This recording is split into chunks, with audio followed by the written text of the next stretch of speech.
Assalamualaikum warahmatullahi wabarakatuh dan selamat sejahtera kepada Dr. Musayyadah dan kepada kawan-kawan yang dikasihi. Hari ini, kumpulan saya dari kumpulan 5 akan membentangkan tentang Al-Tanzim dalam pengurusan Islam. Saya Muhammad Syafiq akan membentangkan pengenalan dan kesimpulan. Untuk pengenalan, pengurusan atau dalam bahasa Inggeris disebut sebagai management. Dari segi istilah, pengurusan ialah kelakuan di mana seseorang itu dalam mengurus sesuatu perkara. Pengurusan ini boleh membawa kepada mengurus keluarga, komuniti dan organisasi. Pengurusan Islam adalah cara atau langkah yang dibuat oleh seseorang individu ataupun dilakukan oleh sekumpulan masyarakat untuk mengatur kehidupan seharian mereka. Jika sesuatu pengurusan itu tidak wujud di dalam seseorang individu atau sekelompok individu tersebut, maka kehidupan individu tersebut tidak akan teratur dan lebih teruk lagi, keadaan akan menjadi huru-hara bagi sekelompok masyarakat. Kerana pengurusan Islam dalam sekelompok masyarakat merupakan pembawa aras yang membawa mereka ke arah kejayaan. Selain itu, pengurusan Islam juga bukan hanya untuk menguruskan individu dan sekelompok masyarakat, tetapi boleh digunakan untuk mengurus sumber-sumber yang berkait rapat dengan organisasi demi mencapai objektif dan matlamat. Pengurusan Islam itu haruslah berlandaskan Al-Quran dan As-Sunnah. Hal ini disebabkan pengurusan Islam adalah pengurusan yang paling efektif, atau dengan kata lain, pengurusan Islam adalah satu pengurusan yang teratur dan tersusun. Tambahan pula, pengurusan Islam tidak ada cacat celah dan diamalkan oleh Rasulullah SAW. Contohnya, salah satu pengurusan ialah sumber manusia, yang mana peranan sumber manusia adalah menyusun pekerja untuk melakukan pekerjaan mengikut kepakaran masing-masing dan mengambil dan melatih pekerja. Definisi tokoh-tokoh dalam pengurusan Islam. Ahmad Ibrahim Abu Sin menyatakan satu proses mengurus menggunakan kemahiran, kebolehan dan kepakaran dengan menggunakan segala sumber alam sama ada berbentuk kebendaan atau kemanusiaan yang dikurniakan oleh Allah Subhanahu Wa Taala. Berpandukan prinsip-prinsip Islam dirancang dan dilaksanakan oleh pengurus dalam sebuah organisasi. Afandi Hasan dan Rashid mengatakan satu penggemblengan tenaga dan sumber melalui perancangan arahan dan kawalan dalam sebuah organisasi mengikut prinsip dan nilai yang ditetapkan dalam Islam. Pengurusan Islam terbahagi kepada 4, iaitu Al-Taktid, Al-Tanzim, Qiyadah dan Wiqayah. Al-Tanzim merupakan proses pengurusan Islam selepas Al-Taktid, yang mana ia bermaksud mengumpulkan, menyusun dan menyelah sesuatu. Dan saya akan menyerahkan pengertian Al-Tanzim kepada saudara Nazlan untuk menerangkan lebih lanjut tentang Al-Tanzim. Bismillahirrahmanirrahim. Assalamualaikum warahmatullahi wabarakatuh. Saya Nazlan bin Abdul Said akan berkongsi kepada anda semua tentang pengertian Al-Tanzim dalam pengurusan Islam. Pengertian bagi perorganisasian dan penyusunan merupakan penentuan tenaga, terutama tenaga manusia, supaya ianya diuruskan dan disusun dengan rapi agar matlamat sebuah organisasi dapat dicapai dengan jaya. Sebagai contoh, menentukan pekerja yang tertentu untuk satu tugas yang tertentu. Seterusnya, dalam perorganisasian, proses mencari ataupun memilih dan mengambil para pekerja baru ialah proses yang penting, kerana kejayaan organisasi bergantung sepenuhnya kepada para pekerja yang berjaya untuk melaksanakan kerja dengan sempurna, seperti mana yang telah ditugaskan. Merujuk kepada Kamus Dewan Bahasa, organisasi membawa maksud kesatuan ataupun susunan yang terdiri daripada bahagian-bahagian dalam sesuatu pertubuhan, sebagai contoh, perkumpulan, perbadanan dan lain-lain. Akhir sekali, penyusunan organisasi merupakan langkah kedua selepas perancangan. Ia merupakan proses yang memperuntukkan terhadap setiap sumber sama ada manusia ataupun benda, maupun sumber kewangan pada kedudukan yang munasabah. Assalamualaikum warahmatullahi wabarakatuh. Saya ucapkan kepada Ustazah Musaidah Ahmadun dan rakan-rakan sekalian. Saya Muhammad Syazwan bin Salamat akan berkongsi tentang kepentingan Al-Tanzim atau pengorganisasian dalam pengurusan Islam. Kepentingan pertama Al-Tanzim dalam pengurusan Islam ialah pengkhususan. Di bawah Al-Tanzim, keseluruhan kerja diperuntukkan secara sistematik dan dibahagikan kepada bahagian yang berbeza. Orang yang betul diletakkan pada pekerjaan yang betul. Ini meningkatkan kecekapan pekerja dan memotivasi mereka untuk berusaha sebaik mungkin. Prestasi berulang dari pekerjaan tertentu secara berkala membantu pekerja memperolehi pengalaman dan menjadi pakar dalam pekerjaan itu. Kepentingan kedua Al-Tanzim yaitu memberikan pekerjaan yang jelas, mengatur membantu dalam menjalin hubungan kerja dan menentukan garis komunikasi dengan jelas, serta menentukan siapa yang akan melapor kepada siapa. Ini seterusnya membantu dalam menetapkan tanggung jawab dan juga menentukan dimensi kewibawaan yang dapat dilaksanakan oleh seseorang individu. Hal ini juga akan membantu dalam menentukan pekerjaan dengan betul yang menjelaskan peranan setiap orang. Seterusnya, menggunakan sumber dengan optimum. Menyusun menyediakan penggunaan yang lebih lengkap dan cekap dari semua sumber, manusia, fizikal, dan keuangan. Peruntukan pekerjaan yang betul dapat membantu mengelakkan pertindihan kerja dan memastikan penggunaan sumber yang optimum tanpa pembaziran. Hal ini akan melancarkan segala urusan yang dilakukan karena setiap sumber yang ada dapat digunakan dengan sebaik mungkin. Kepentingan terakhir Al-Tanzim dalam pengurusan Islam adalah dapat mengembangkan sesebuah syarikat atau pengurusan. Al-Tanzim atau lebih dikenali sebagai pengorganisasian mendorong pertumbuhan dan kepelbagaian syarikat. Pertumbuhan syarikat bergantung sepenuhnya pada keberkesanan dan kelancaran keprihatinan. Kecekapan dapat dicapai dengan menjelaskan kedudukan peranan kepada pengurus, koordinasi antara pihak berkuasa dan tanggung jawab, serta menumpukan perhatian pada penghususan. Di samping itu, syarikat dapat mempelbagaikan jika potensinya berkembang. Ini mungkin hanya berlaku apabila struktur, Al-Tanzim atau organisasi ditentukan dengan baik. Sekian dan terima kasih. Assalamualaikum, nama saya Iskandar bin Serikal dan pada hari ini saya akan menjelaskan tentang proses Al-Tanzim. Al-Tanzim ialah membawa maksud kepada organisasi. Al-Tanzim ialah berasal daripada perkataan bahasa Arab iaitu tanzim. Jadi ia bermaksud tanzim bermaksud kepada organisasi. Oleh hal yang demikian, proses di antara pengurusan organisasi Barat dan Islam mempunyai persamaan. Akan tetapi, ia juga mempunyai perbezaan di antara organisasi Barat dan Islam apabila ia telah didalami.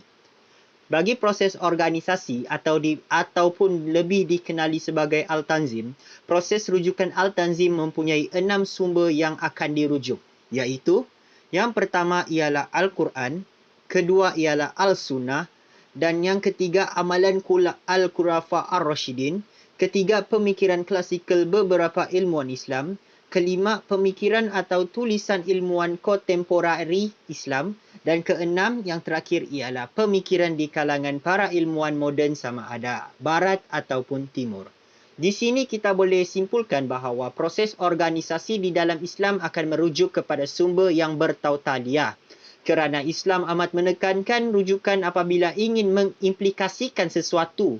Sebagai contoh, bila ingin menentukan sesuatu, mereka akan lihat kepada rujukan yang saya telah sebut ke-6 tadi. Proses Al-Tanzim ini merupakan pengurusan organisasi dalam Islam. Dan di dalam pengorganisasian tersebut, ia mempunyai 4 proses yang ditekankan apabila mengurus organisasi pengurusan di dalam Islam. Yang pertama ialah mengutamakan perkara yang perlu dilakukan di dalam organisasi. Sebagai contoh yang boleh dilihat ialah mengutamakan perkara penting dahulu sebelum ingin melakukan perkara yang ingin memudahkan pengurusan di dalam pengurusan. Hal ini boleh dilihat melalui apabila Islam didahulukan sebelum ingin melakukan sesuatu perkara di dalam organisasi kerana ia adalah keutamaan sebelum melakukan sesuatu. Yang kedua ialah proses tanggungjawab. Proses tanggungjawab ini amat penting ditekankan apabila ingin melakukan sesuatu di dalam pengurusan organisasi. Hal ini kerana setiap orang mempunyai kemampuan yang berbeza dan mampu melaksanakan tugas dan tanggungjawab yang berlainan. Oleh hal yang demikian, tanggungjawab di dalam organisasi harus diagihkan kepada mana yang mampu melakukannya kerana sifat tanggungjawab amat penting di dalam pengurusan organisasi. Yang ketiga ialah accountability. Merujuk kepada Kamus Dewan edisi keempat, accountability ialah sifat bertanggungjawab kepada seseorang atau terhadap sesuatu tindakan keputusan serta bersedia memberikan penjelasan justifikasi yang diperlukan apabila seseorang itu telah menjawat jawatan di dalam pengurusan organisasi tersebut. Mereka haruslah mempunyai sifat untuk bertanggungjawab jika terdapat sesuatu yang berlaku. Mereka haruslah memberi penjelasan dan sedia menerima hukuman jika perkara yang berlaku itu adalah perkara yang buruk. Boleh disimpulkan dengan mudah bahawa accountability ini ialah jika ada apa-apa perkara yang dilakukan, seseorang itu harus menerima impak yang akan berlaku dan sedia menerima apa-apa yang akan terjadi.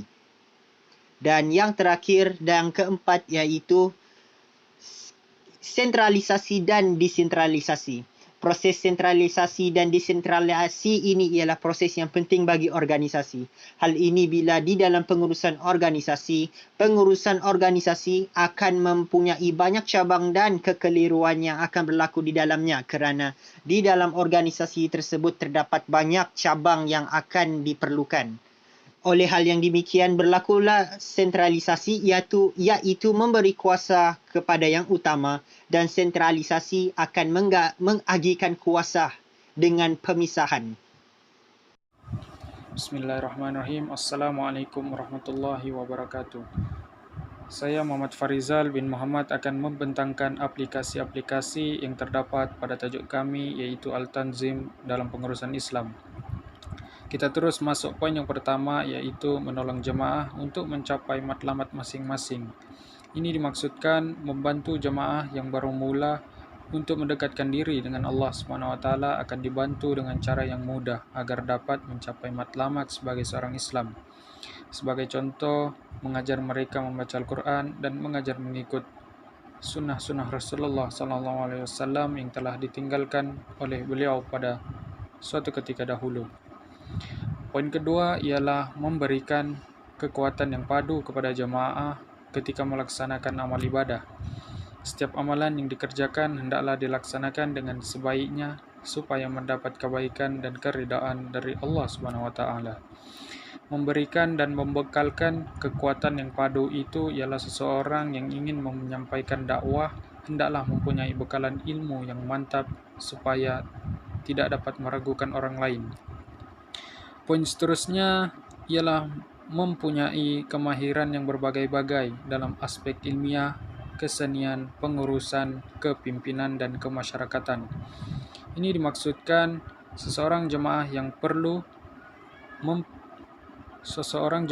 juga perlu mempelajari tentang pelbagai ilmu kemahiran supaya dapat dipercayai oleh orang lain. Sebagai contoh, ilmu kemasyarakatan,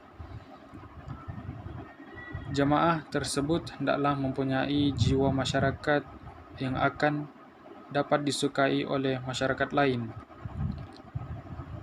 ketika hendak menyampaikan dakwah kepada orang lain. Justru masyarakat yang mendengarkan dakwah tersebut akan terbuka hati untuk membuat amal ibadah kepada Allah SWT dengan penuh rasa takwa kepada Allah SWT dan mengakui dosa-dosa yang telah dibuat. Poin seterusnya ialah poin keempat yang akan disambung oleh saudara Muhammad Habibullah. Sekian dari saya. Assalamualaikum warahmatullahi wabarakatuh. Assalamualaikum warahmatullahi wabarakatuh. Saya Muhammad Habibullah bin Singa ingin meneruskan poin yang keempat, yaitu melindungi individu daripada aliran-aliran yang memusuhi Islam. Kita sebagai umat Islam hendaklah bersatu padu menjauhkan diri daripada perkara yang boleh meruntuhkan akhlak. Sebagai contoh, orang Islam yang boleh menjatuhkan maruah tersendiri. Sebagai contoh, ajaran sesat yang diikuti oleh setengah masyarakat tidak mengamalkan rukun Islam dan rukun iman dalam hidup. Oleh itu, kita sebagai orang Islam haruslah menjauhi perkara tersebut agar kita dapat selamat di dunia maupun di akhirat. Pada akhir zaman ini telah banyak berlaku benda-benda yang dapat merosakkan diri dan perkara yang dapat menjauhkan kita daripada Allah Subhanahu wa taala. Poin yang kelima ialah menguatkan hubungan sosial individu, melahirkan ruh dan akhlak berjemaah. Ini dimaksudkan para jemaah perlu menjadi contoh kepada masyarakat untuk diikuti. Sekurang-kurangnya jamaah perlu merayakan insan-insan yang dapat mengikuti para nabi terdahulu. Sebagai contoh, keluar 3 hari untuk pergi ke rumah-rumah dan mengajak orang Islam pergi ke masjid dan mendengar ceramah tentang Islam. Selain itu, kita juga digalakkan untuk menghadiri majlis-majlis ilmu agar dapat mengeratkan hubungan kita dengan saudara-saudara seagama kita dan dapat mendekatkan diri kepada Allah Subhanahu wa taala. Poin yang keenam ialah seorang akan ditarbiyah dengan tarbiyah yang sempurna dan seimbang merangkumi seluruh aspek. Jamaah perlu mengambil berat tentang proses yang akan diajarkan kepada jamaah yang lain seperti mentarbiyah tentang sunnah Rasulullah Sallallahu Alaihi Wasallam. Sebagai contoh, Ustadz mengajarkan anak muridnya sholat 5 waktu sehari semalam, mengaji Al-Quran, berpuasa di bulan Ramadan, dan memperbanyakkan sedekah, dan banyak lagi aspek-aspek yang penting dalam Islam. Selain itu, Ustadz juga boleh mengajar tentang hukum hakam dalam Islam, di mana perkara yang boleh dibuat dalam Islam dan perkara yang dilarang dalam Islam. Seterusnya, kesimpulan akan disampaikan oleh Saudara Syafiq. Sekian, terima kasih. Kesimpulannya, pengurusan Islam itu adalah penting untuk sebuah kehidupan dan secara amnya manusia adalah makhluk yang memerlukan pengurusan Islam ini kerana di dalam pengurusan Islam itu sendiri terletak struktur yang begitu teratur dan dapat digunakan oleh semua orang, dan jelas sekali pengurusan Islam tidak membebankan individu atau organisasi berkenaan jika menggunakannya. Berbeza dengan pengurusan yang bukan berlandaskan Islam, ia mengalami kegagalan dalam sistem pengurusan, di mana kepimpinan yang tidak cekap dan tidak berani dalam mengetuai organisasi berkenaan untuk mencapai objektif. Kegagalan dalam seluruh perancangan, yang mana perancangan yang tidak rasional dan melampaui batas sebuah organisasi berkenaan untuk menjalankan rancangan tersebut kerana membebani organisasi berkenaan. Dan dari segi pengawasan dan penorganisasi dan penyusunan yang tidak teratur di dalam sebuah organisasi berkenaan akan menyebabkan hasil untuk objektif yang ditetapkan tidak akan terhasil kerana penyusunan yang tidak strategik.